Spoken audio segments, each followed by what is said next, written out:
জি madam বলেন। Sir, আমাদের স্কুলে আপনার বাচ্চা ভর্তি করানোর জন্য আসছে। আমরা নিজেদের সন্তানের মতো করে লেখাপড়া শিখাই। তার জন্য 7 বছর আপনাকে আমার সাথে থাকতে হবে। কেন আমাকে থাকতে হবে কেন? আমি তো অবিবাহিত, আপনারে দিয়ে বাচ্চা পয়দা করব, সেই বাচ্চা আপনার স্কুলে ভর্তি করব।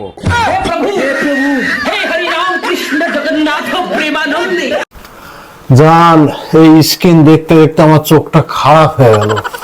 তাহলে আমাকে দেখো। না না, মাথা খারাপ করার দরকার নাই।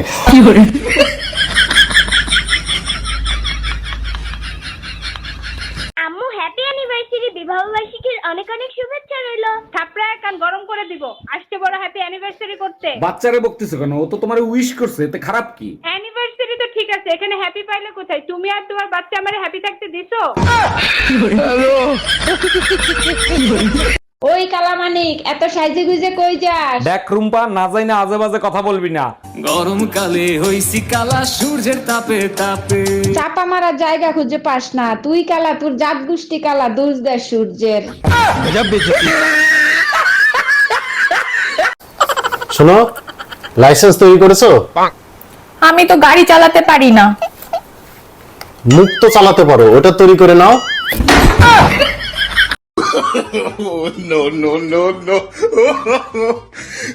এই আমি রেডি, তাড়াতাড়ি চলো। আর দেখো তো আমাকে কেমন লাগতেছে। বাইরে প্রচন্ড গরম, রোদের তাপও অনেক বেশি, মাথায় কাপড় দাও। এত সুন্দর করে সাজলাম কি মাথায় কাপড় দেওয়ার জন্য? মাথা বড় তো গোবর, তুমি জানো না শুকনো গোবরে আগুন লাগে তাড়াতাড়ি।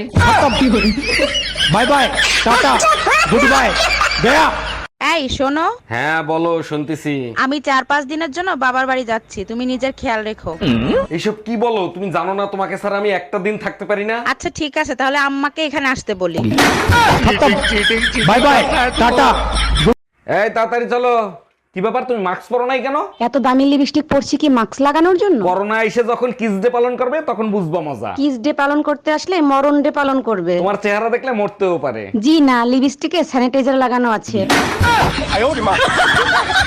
আমার চেহারা এতটাই বিশ্রী ছিল, বিয়ের আগে আমি আত্মহত্যা করতে গেছিলাম। তোমাকে দেখার পরে আত্মহত্যা ক্যান্সেল করি। আমার রূপে মুগ্ধ হয়ে আত্মহত্যা ক্যান্সেল করছিল, তাই না? আরে না, এত বিশ্রী চেহারা নিয়ে তুমি যদি বাইসে থাকতে পারো তাহলে আমি কেন আত্মহত্যা করব? এই কি বললা তুমি? এক্সকিউজ মি, আপনাকে দেখলেই পাগল হয়ে যাই। আপনার নাম্বারটা দেওয়া যাবে? অবশ্যই, লেখেন 011-166-666। থ্যাংক ইউ আপনার নাম্বার দেওয়ার জন্য। ওটা পাবনা মেন্টাল হসপিটালের নাম্বার, ওখানে যে চিকিৎসা করেন। আচ্ছা।